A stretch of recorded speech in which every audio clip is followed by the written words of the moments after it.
Boa tarde, pessoal. Estamos aqui em São Paulo, aqui no nosso escritório, e queremos abrir aqui uma conversa com vocês sobre essa situação que se iniciou agora, né? Uma nova situação por conta dessa denúncia da Folha de São Paulo sobre o financiamento irregular de mais de 156 empresários na campanha do Bolsonaro. É uma denúncia muito forte, é uma denúncia que tem... Eu estou aqui tentando abrir aqui para responder vocês, né? A Natália está falando de Maceió, certo? E nós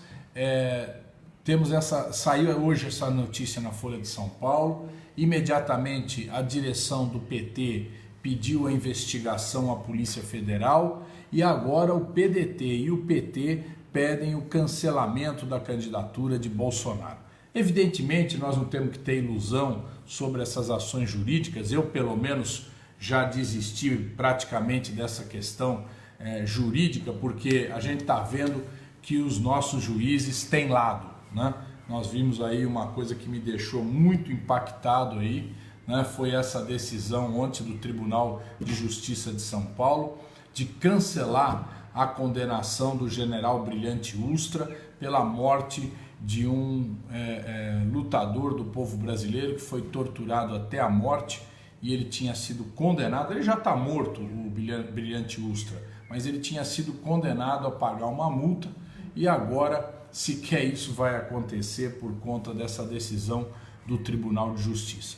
E também me espantou muito uma decisão do presidente, de um dos membros do Conselho Nacional de Justiça, de enquadrar uma desembargadora aqui de São Paulo que protestou contra o fato de que o ministro do Supremo Tribunal, Dias Toffoli, disse que não era um golpe de 64, não era uma ditadura em 64, era um movimento em 64.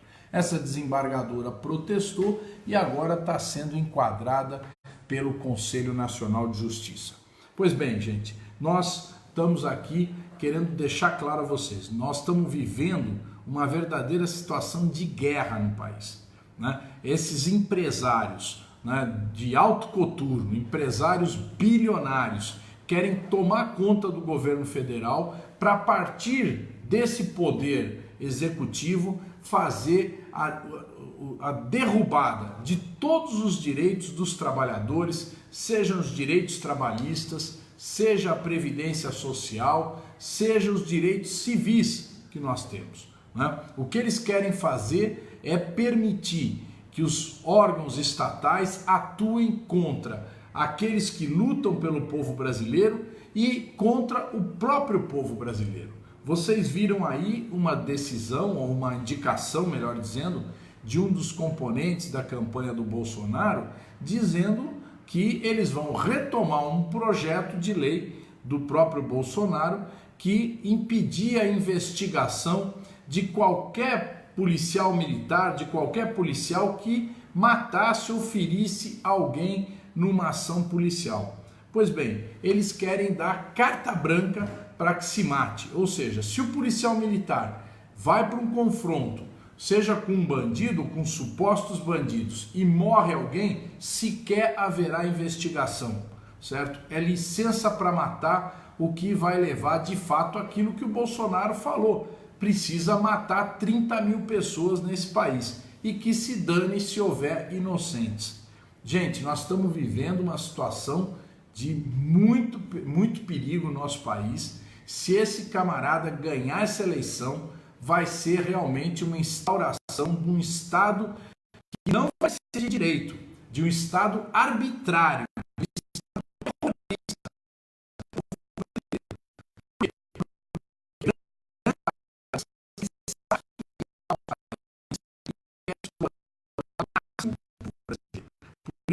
Nós temos que determinar. Foi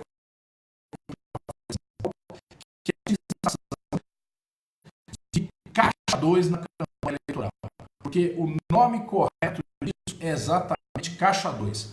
Eles estão dribando a contabilidade do Tribunal Superior Eleitoral, que tem que ser prestada online por todos os candidatos, e estão fazendo o financiamento da campanha por fora. Isso se chama Caixa 2. Os empresários estão contratados, segundo nós já levantamos, 156 empresários, com mais de 4.000 grupos de WhatsApp em todo o país, para envolver a população em notícias falsas, em ataques contra o PT, para tentar fazer com que Bolsonaro ganhe a eleição. Eles tentaram ganhar no primeiro turno, não conseguiram. Mauro Paulino, que é o diretor do Datafolha, hoje colocou no Twitter, a ação do WhatsApp foi claramente perceptível na última semana, quando os candidatos ligados a Bolsonaro, não só ele, tiveram uma súbita ascensão. É aquele candidato, aquele juiz no Rio de Janeiro, que aquilo é um velhaco, aquilo ali é um cara muito complicado, que está tentando ganhar a eleição no Rio de Janeiro com base nessas mentiras e na agressividade. É o candidato do Novo, que atua em Minas Gerais, e é o Dória, aqui em São Paulo, que é o candidato, certo, da elite paulista, que a todo jeito quer se garantir no poder e fala claramente que está em aliança com Bolsonaro. Pois bem, como nós vamos virar esse jogo? Nós vamos virar esse jogo denunciando isso. Nós vamos virar esse jogo mostrando para a população brasileira que os problemas que ela enfrenta não serão resolvidos por eles. Serão resolvidos exatamente por Fernando Haddad. Porque nós temos uma proposta central no nosso programa de governo, que é um programa de emergência para tirar o país da crise, para tirar o povo da crise brasileira. É resolver o problema do desemprego. Como resolver o problema do desemprego? Aumentando o salário mínimo, em primeiro lugar. Segundo lugar, baixando os juros para o consumidor. Terceiro lugar, reduzindo os impostos para os trabalhadores e para a classe média.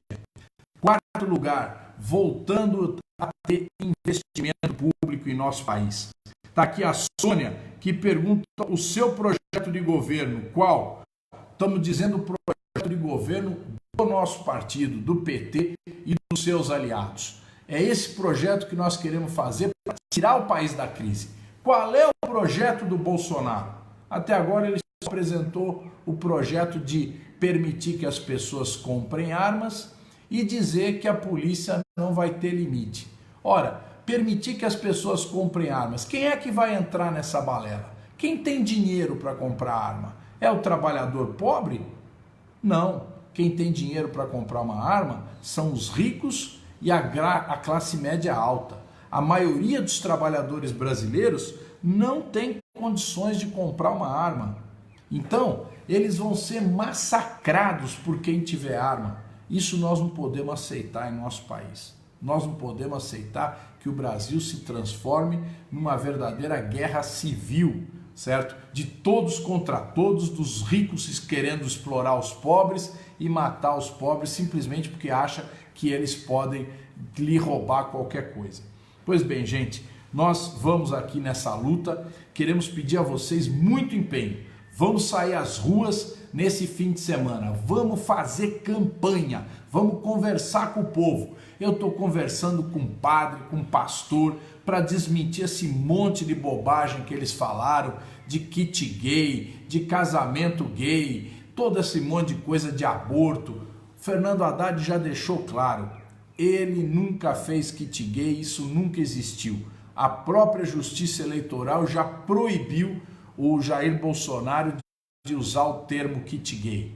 Mais do que isso, o governo do PT, 13 anos que nós governamos esse país, nós nunca adotamos nenhuma medida de fechamento de igreja, nunca. Ao contrário, Lula legalizou todas as igrejas. Quem tiver dúvida, pergunte ao pastor Manuel Ferreira, presidente da Assembleia de Deus.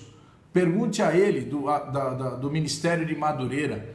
Quem tiver qualquer dúvida sobre isso, pergunte aos pastores evangélicos sinceros se não foi Lula que deu todas as condições das igrejas funcionarem em nosso país com absoluta liberdade religiosa. Outra coisa, nós nunca tomamos nenhuma medida para mudar as leis em relação ao aborto. Isso é uma decisão do Congresso Nacional, não é do presidente da República. Portanto, não será agora que nós faremos isso. E por fim, eles falam, querem transformar o Brasil numa Venezuela. Ora, isso é um total absurdo. Nós sempre trabalhamos para que a Venezuela tivesse uma normalização do seu processo político e a mais absoluta democracia. O que nós estamos vendo hoje é a crise entrando firme na Argentina, onde o presidente da Argentina, o Macri, administra como eles querem administrar. E o que está acontecendo lá? A pobreza na Argentina aumentou de 10% dos argentinos para 30% dos argentinos. O desemprego já chegou a 10%, aqui é 13%, lá chegou a 10% e vai aumentar mais.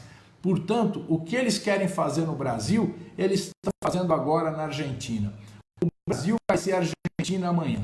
Por isso, agora é a hora da mobilização. Vamos à luta. Quero pedir a todos vocês, está aqui a Rubi Oliveira, a Thaís, a Rosineide, a Teca Ferreira, a Catarina Lemos, um grande abraço a todos vocês. Aqui a Cláudia Bergo Lula, quem muda de partido que nem muda de esposa. É isso mesmo. Quem muda de esposa foi o Bolsonaro e muda de partido você, certo? Não tem nenhuma responsabilidade, nenhuma ética política.